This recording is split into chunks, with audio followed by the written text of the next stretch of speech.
تا حالا به این فکر کردین که چرا ساختن یه عادت خوب، مثلا ورزش کردن، انقدر سخته، ولی یه عادت بد مثل چک کردن مداوم گوشی به این راحتی شکل میگیره؟ امروز میخوایم دقیقاً همین سیستم قدرتمندی که پشت این قضیه هست رو با هم باز کنیم، اونم بر اساس کتاب فوق‌العاده عادت‌های اتمی از جیمز کلیر. خب همه چیز از یه ایده خیلی ساده شروع میشه، اینکه هر روز فقط و فقط 1% بهتر بشیم. میدونم شاید به نظرتون خیلی ناچیز بیاد، درسته؟ آخه 1% که چیزی نیست. واقعا میتونه زندگی کسی رو عوض کنه؟ اما قدرت واقعی اینجاست که این بهبودهای کوچیک دقیقاً مثل سود مرکب توی بانک عمل میکنن. اوایل اصلاً به چشم نمیان، کاملا نامرئی‌ان، ولی با گذشت زمان روی هم جمع میشن و یهو بوم، نتایجی انفجاری و باور نکردنی به بار میارن.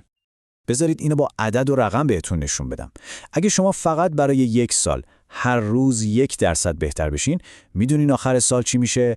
شما تقریباً 37 برابر بهتر از روز اولتون خواهید بود. ببینید این دیگه یه پیشرفت تدریجی نیست، این یه دگرگونی کامله. و این فقط یه تئوری قشنگ روی کاغذ نیستا، کاملاً واقعیه. یه نگاه به داستان تیم دوچرخه سواری بریتانیا بندازید. اینا برای ده‌ها یه تیم کاملاً معمولی بودن. هیچ حرفی برای گفتن نداشتن. اما بعد یه استراتژی جدید رو پیاده کردن. بهبود 1% توی همه چیز. یعنی از ژل ماساژی که استفاده می‌کردن گرفته تا نوع بالشی که ورزشکارا روش می‌خوابیدن. نتیجه چی شد؟ اونا کل دنیای دوچرخه سواری رو تسخیر کردن. خیلی خوب، پس این قدرت 1% دقیقاً چطور کار میکنه؟ چه موتور پنهانی توی پس زمینه زندگی همه ما در حال اجراست که این عادت‌ها رو میسازه؟ بیایم با هم یه نگاهی به زیر کاپوت مغزمون بندازیم. نکته جالب اینجاست که هر عادتی که شما دارید، چه خوب و چه بد، از یه الگوی عصبی کاملاً یکسان پیروی میکنه. به این الگو میگن حلقه عادت. یه فرایند 4 مرحله‌ای ساده است که دائما توی مغز ما داره تکرار میشه. خب این 4 مرحله چی هستن؟ اول یه نشانه یا یه جرقه مغزتون رو تحریک میکنه. این نشانه باعث ایجاد یه اشتیاق یا میل درونی میشه. این اشتیاق شما رو هل میده به سمت یه پاسخ که در واقع همون عادته و در نهایت اون پاسخ یه پاداش بهتون میده که اون اشتیاق اولیه رو برطرف میکنه و به مغزتون یاد میده که آها، دفعه بعد هم همین کار رو تکرار کن. خب حالا که این موتور رو شناختیم، سوال اینه چطور میتونیم بشینیم پشت فرمون و کنترلش کنیم؟ جواب توی 4 قانون ساده ولی فوق‌العاده قدرتمنده که بهش میگن 4 قانون تغییر رفتار. زیبایی این چارچوب توی سادگی و تقارنشه. ببینید چقدر منطقیه. برای ساختن یه عادت خوب باید اون رو آشکار، جذاب، آسون و رضایت بخش کنید. حالا برای شکستن یه عادت بد چی؟ دقیقاً برعکس. باید نامرئی، غیر جذاب، سخت و نارضایت بخشش کنید. به همین سادگی. ولی استفاده از این قانون‌ها یه سوال عمیق‌تر رو پیش می‌کشه. هدف واقعی ما از ساختن این عادت‌ها چیه؟ یعنی فقط می‌خوایم به یه سری نتایج برسیم یا یه چیزی فراتر از اینها در جریانه؟ خب مشخص میشه که هدف اصلی فقط این نیست که کارهامون رو عوض کنیم، بلکه اینه که خودمون رو عوض کنیم.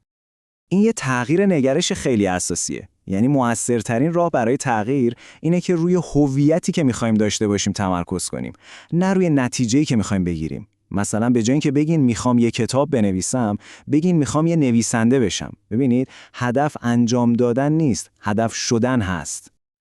و اینجاست که به یه نکته حیاتی میرسیم. عادت‌های شما در واقع راه‌هایی هستن که باهاشون یه هویت خاص رو زندگی می‌کنید. هر بار که شما یه عادت رو انجام میدین، انگار دارین به اون هویت رأی میدین. یه رأی برای آدمی که می‌خواین بشین. خب اگه هر عادت یه رأی به شخصیت آینده ماست، چطور میتونیم اولین رأی رو بدیم؟ به خصوص وقتی هدف نهایی خیلی بزرگ و دور از دسترس به نظر میاد. خوشبختانه یه تکنیک فوق‌العاده ساده برای این کار هست. اسمش هست قانون 2 دقیقه‌ای. ایده‌اش خیلی ساده است. هر عادت جدیدی رو باید اونقدر کوچیک کنید که شروع کردنش کمتر از 2 دقیقه طول بکشه. فقط همین. مثلا فرض کنید هدف اینه: هر شب قبل خواب کتاب بخونم. این هدف با قانون 2 دقیقه‌ای اول تبدیل میشه به 1 صفحه بخونم. بعد اون هم کوچیک‌تر میشه و تبدیل میشه به فقط کتاب رو باز کنم. ببینید، نکته این نیست که همون اول نتیجه بگیرید. نکته اینه که توی هنر شروع کردن و حاضر شدن استاد بشید. و وقتی شروع کردن انقدر راحت و بی دردسر باشه، اون رأی دادن به هویت جدیدتون هم کم کم روز به روز آسونتر و خودکارتر میشه. خیلی خب، بیاید یه مرور سریع بکنیم که چی گفتیم. ما سفرمون رو با قدرت باور نکردنی بهبودهای 1% شروع کردیم. بعدش اون موتور 4 مرحله عادت رو با هم باز کردیم و با 4 تا قانون ساده یاد گرفتیم چطور کنترلش کنیم. بعد فهمیدیم که هدف واقعی تغییر هویتمونه و در نهایت با قانون 2 دقیقه‌ای اولین قدم رو برای این تغییر بزرگ پیدا کردیم. و اینجاست که همه چیز به هم وصل میشه. اون بهبود کوچیک 1% فقط یه عدد نیست. اون اولین رأی شما به شخصیت آینده‌تونه. حالا ازتون میپرسم، کوچیکترین رأیی که شما امروز میتونید به اون آدمی که میخواید بشید بدید چیه؟